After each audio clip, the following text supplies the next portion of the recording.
Braves have done it again. They've extended another stud. They found another stud and extended him. What should the Marlins learn from the Braves? What can they learn from the Braves? Or do they need to ask that question? Is the Braves core too strong for us right now? And should we look to rebuild? We're going to dig into that. Plus, preview this week's awards series, I would say. 3 episodes coming at you later in the week, all digging out and handing out awards for the 2022 Miami Marlins, all on today's Locked On Marlins. You are Locked On Marlins, your daily podcast on the Miami Marlins, part of the Locked On Podcast Network, your team every day.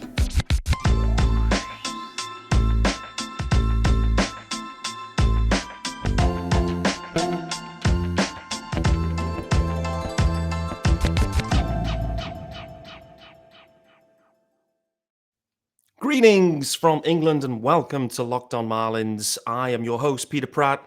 Don't forget to follow me, of course, on Twitter at Miami Marlins _UK. Please subscribe to the pod wherever you get them. This pod is available free and everywhere.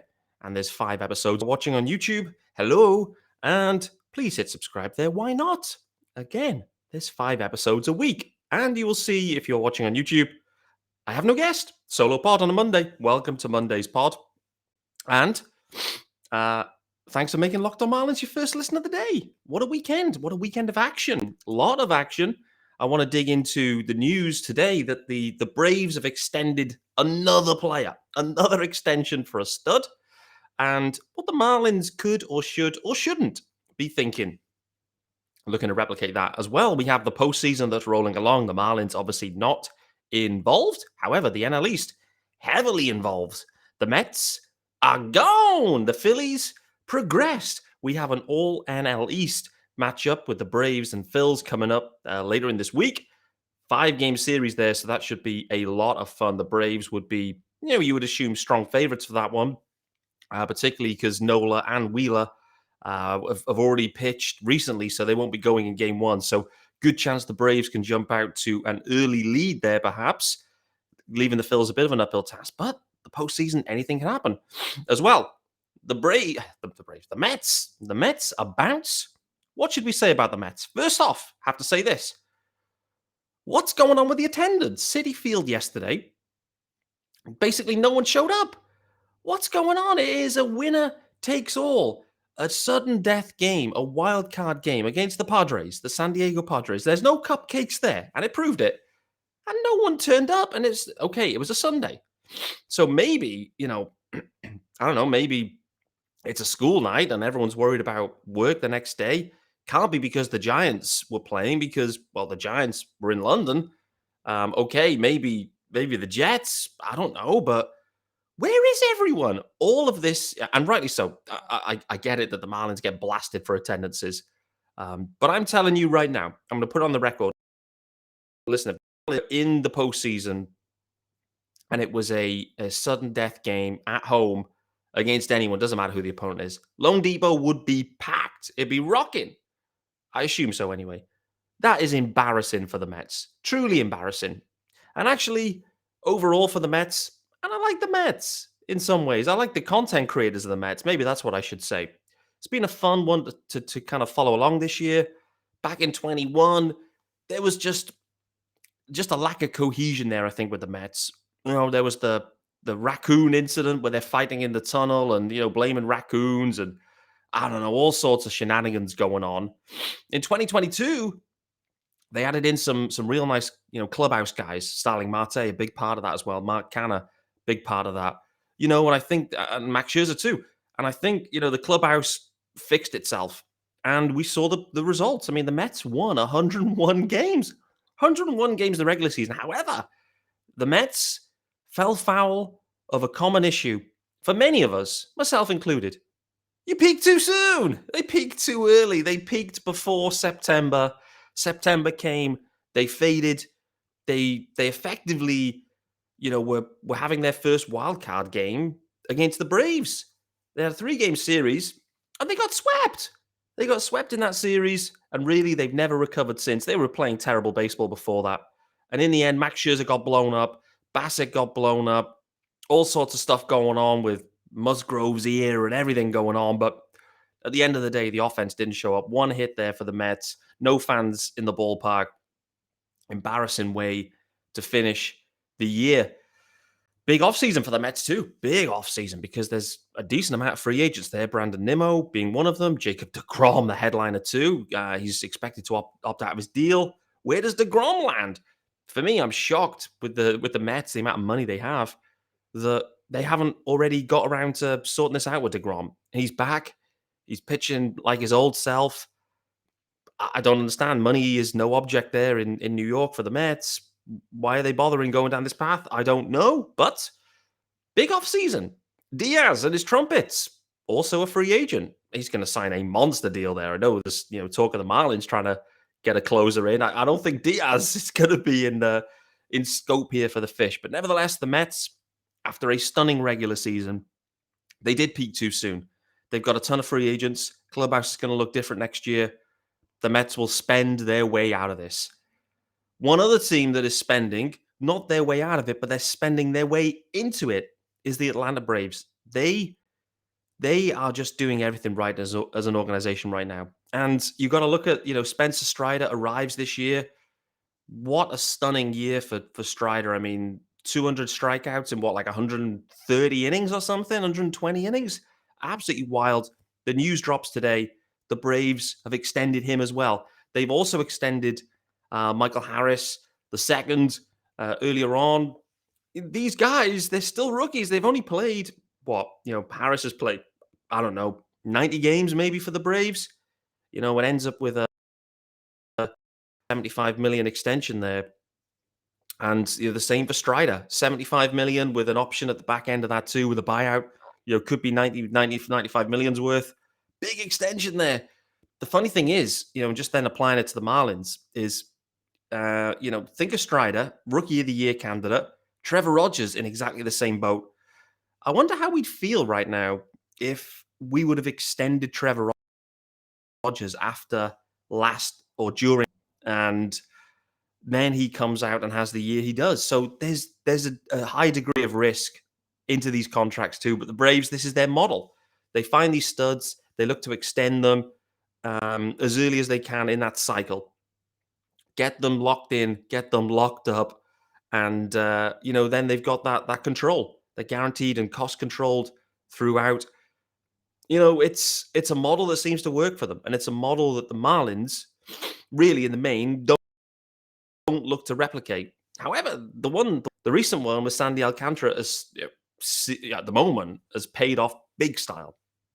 So, with all of the guys around right now, the question's got to be, what should the Marlins take from this? And for me, the one obvious one, I spoke about it a good few weeks ago, is what do they do with Jazz Chisholm Jr.? Do the Marlins look to try and extend Jazz Chisholm Jr.? And if they were to do that, what would that look like? And for me, I actually think this Michael Harris deal that is signed a few weeks back is almost the perfect way to approach it, because really with Jazz, all that's going to happen is he's going to continue to get. Right now, he's cheap, right? But he hasn't hit arbitration.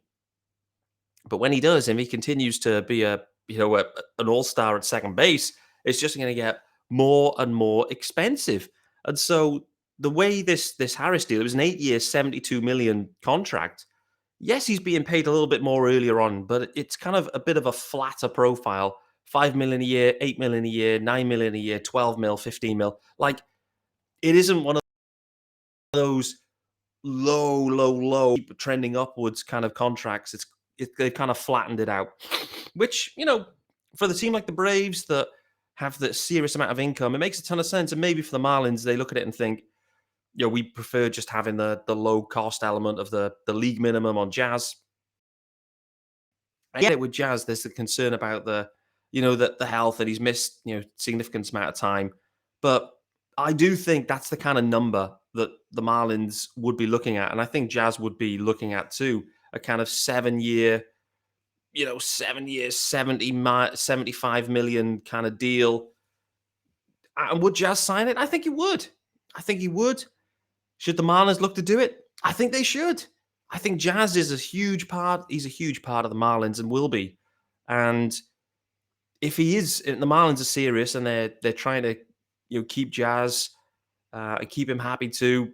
For me, it makes a ton of sense to try and get a deal done here with Jazz. So I'm waiting to see what the future holds there. The other flip side is, are the Braves just too good right now? When we look at the Marlins and how far behind the Braves they are, not just in terms of the overall standings, but in terms of budgets, in terms of the players that they have in the organization and how long they have the control over them, the Marlins are so far away right now that they should be asking the question, they should we look to go into another rebuild? Is Sandy's window, let's call it that, are we going to be able to compete with the Braves in Sandy's window? And if they feel that the answer is no, then they should look to sell Sandy, Jazz. I mean, pretty much sell everyone. Anyone, all these guys, we're getting, there's some arbitration numbers knocking around. But the Marlins look at themselves in the mirror and think, we can't compete with the Braves right now for the next 3-4 seasons. We're too far away. And they're not going to spend their way out of it. And so if they do come to that assessment, then they should hit the rebuild button sooner rather than later. I don't want to see it again. I think the pitching's there, the rotation's there anyway. The bullpen needs work, plus the offense clearly needs the upgrades. We know all of these things. They're the same things as last offseason. Nothing's changed.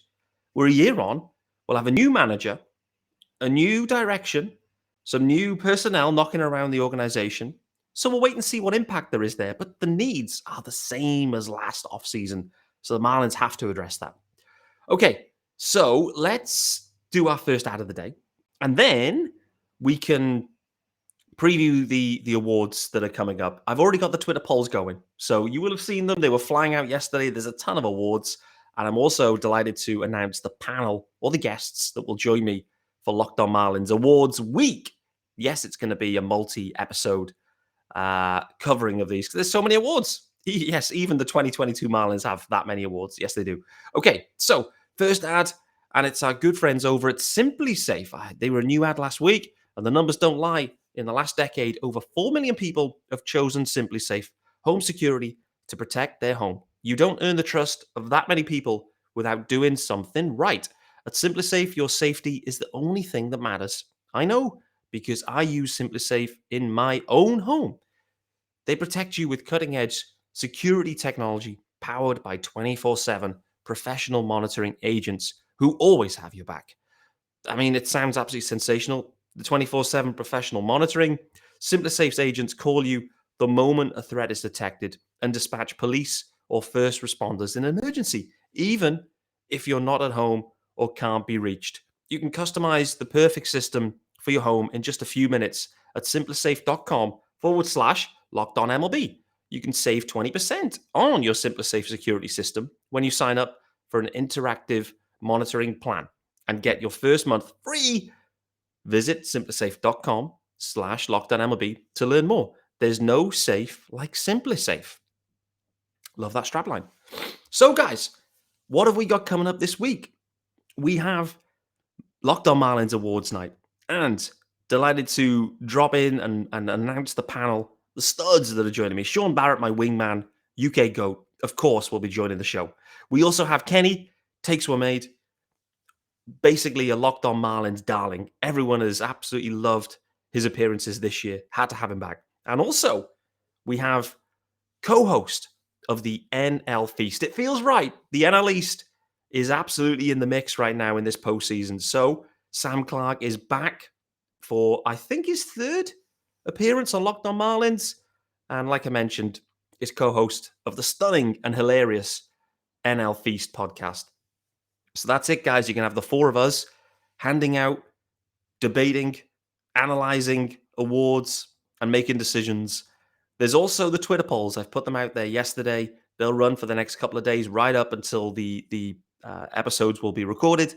So get yourselves in there and vote. There's a ton of awards, fun ones, and some of them are close, really close. You've got the offensive player, you've got the bust of the year, of course, home run of the year, moment of the year. Who have you got? You've got the color Analyst of the year as well. That's an interesting one too, because the Marlins obviously, Bally went in that direction with a cycle of analysts. You've got everything in there. The reliever of the year, most improved pitcher. That's a good one too. Absolutely tons of them. So we're going to get into all of those awards through Tuesday, Wednesday, and Thursday episodes this week. So, guys, I just wanted to wrap up finally just talking about the news. I say news. There was the projection number projections, which I think are really interesting. They've dropped today. You may have seen Jordan McPherson tweeted this out, but they are from. Hold on a sec. Where are these? I've lost them now. I've lost them. It was from MLB Trade Rumors, and there's some interesting ones in there. So I'll just kind of quickly rattle through them and add a little bit of, I guess, commentary. The main thing that stands out to me, first off, Joey. Well, they've got 12 guys in ARB. This is the thing for the Marlins as a cost-controlled club, low payroll. The numbers are just going to keep trending up at the moment for the Marlins because they've got a lot of guys going through into arbitration and through the arbitration years. So even just to stand still with talent, they have to spend more money. That's a bit of a problem for the Fish, that they have to pay more for the guys they had last year that maybe performed, maybe didn't perform, maybe don't expect to perform. The main thing to say is Joey Wendell, Garrett Cooper, Dylan Floro, Brian Anderson, all of those guys are in their final arbitration years. Joey Wendell actually has there's a mutual option there from Marlins at $6.3 million, but the arbitration projection is at $5.4 million. So the question there is, do the Marlins look to buy out of the mutual option at 6.3 and then go to arbitration, or do they just exercise that option there at 6.3 million, take that with Joey Wendell? He's going to be in the last year of his deal. It's, let's say it's a 6.3 number on Joey Wendell. Is it worth it? I mean, it's getting close there with Wendell. Like, I think it is worth it. They traded for him, but it wouldn't shock me to trade. I don't know with Wendell. I just had the sense that he wasn't over. Like, he's been on the Rays. The Rays have been a contending team. I don't think the attendance issues will bother him, but to be traded from a contender down to a pretender, and the Marlins were kind of in the hunt for a while, and his hamstrings certainly didn't help anything, but a bit tricky. It's quite what I'd say, quite heavily Hispanic locker room too. Like, you've just got like a smaller cluster of English-speaking guys. I don't know. I just get the sense that Joey Wendell wasn't overly enamored being a Marlin, but I do think that he sticks around. I do think they end up going with a deal there. Maybe the Marlins do decide to go with that 6.3 option and exercise that one. Cooper Loop is projected at 4.1 million. One, I think, for the Fish. He again ends the season on the IL, which seems to be a very regular occurrence. Again, with another tough injury for Coop, another hand injury. I think he needs to start investigating the hand protectors, because for whatever reason, and it's causing damage. Is that coincidental? Let's assume it is. Nevertheless, for Coop, it's happening. It's costing him time and production. He needs to protect himself. Some of the guys are out there wearing body armor, fresh out of Game of Thrones body armor. You can tell I'm watching Game of Thrones again at the moment, by the way. But Coop, at $4 million, all-star guy, yeah, and a half. But for me, the Marlins find a way to get that done. The question then is with Coop is, do they look to try and extend Coop? Do they see him as part of this, where we had what seemed to be first base depth? All of a sudden, it feels quite shallow there at first base now with the Lewin Diaz situation. Aguilar's gone. They've gone from a ton of first basemen. Gerard Encarnacion was maybe talked about playing in that role, didn't make an appearance at all at first base. In the years gone by, you've had Alfaro in left field. So what does that say when Gerard Encarnacion doesn't get even one or a couple of opportunities at first base? It says they really don't rate him there at first base. So I'm not sure about Encarnacion's future there at all with the Marlins or at first base in general. So the first base situation remains murky. There's a few free agents knocking around. Intrigued to see if they go down that path, but probably not. Like the main one that I was thinking about was Josh Bell. Like I like Josh Bell as a player. He's hit well in Lone Depot, but he hits a home run now in this wild card series for the Padres. They're into the next round now in the divisional series. Who knows how far the Padres go? If Josh Bell is the hero again, Soler styley, he's going to be asking for some serious dough. And I'm not convinced the Marlins are going to spend it. Very, very intrigued to see what they do at first base. $4 million for Cooper. Are you happy with that? I think the Marlins would be happy with that number. The question is, do they look to extend? Do they look to trade? They're the questions. Dylan Floro, projected at $4.2 million. That feels high. Feels really high. Really, really high, actually. And I think he ends up in the arbitration room with that one, if that's the number. And they try to maybe hammer something out. 4 million, 4.2 million feels a lot for Dylan Floro. Brian Anderson at 5.2 million. A lot of talk about Brian Anderson, pretty much, for at least half of the year. A lot of people thinking the end is nigh for Brian Anderson. 5.2 million feels too high, particularly when they now have Jordan Groshans that pretty much got given all of the playing time at third base. For me, that signals probably the end for Brian Anderson. I think he's probably a trade non-tender candidate. Pretty convinced that's going to be the case. I just can't see them paying 5.2 million there. Stallings at 3.3. I think they find a deal there in advance of the arbitration process itself. The Marlins have traded for Stallings. I think they like him, and he's Sandy's guy too. Stallings all good. Pablo Lopez, though, here we go. He jumps up now in his second arbitration year to 5.6 million. So all of a sudden, Pablo's starting to get expensive. Next year again, what's the number going to be? A good year? What, 8 to 10? Don't know. Tanner Scott at 2.7 million. Again, that feels high. A lot of money for Tanner Scott. Let's be honest. Below average. Below average reliever. Excuse me. Very intrigued. Eliezer Hernandez, 1.8 million. Whew.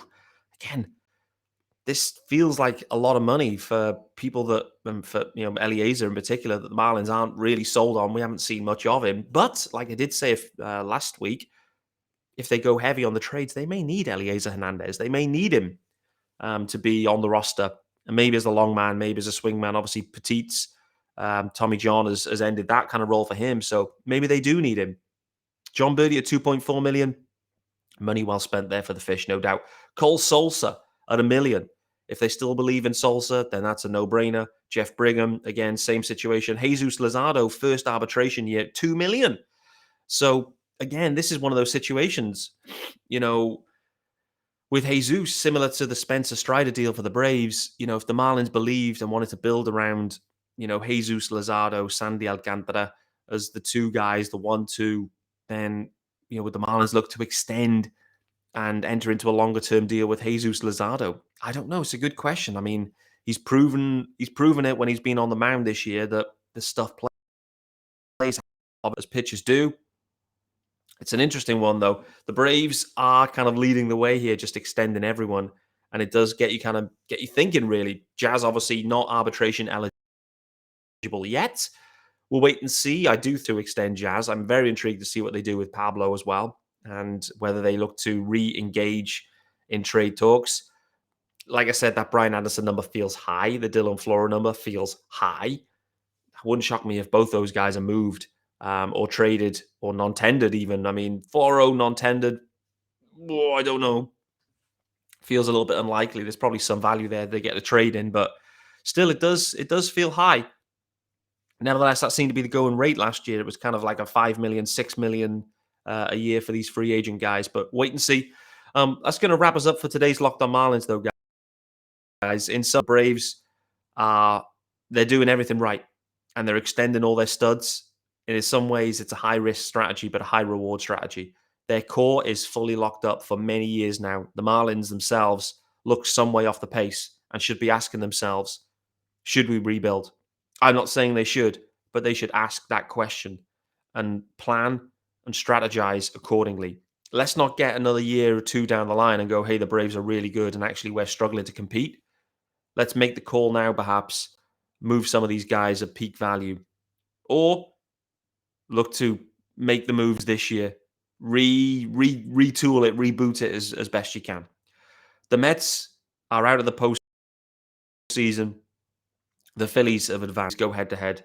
It's the battle of the NL East in the divisional series.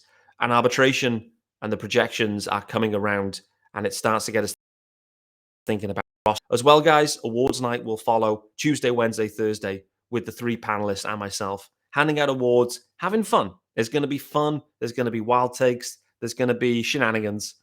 That's just what we expect from me, Sean Barrett, Sam, and Kenny takes from me.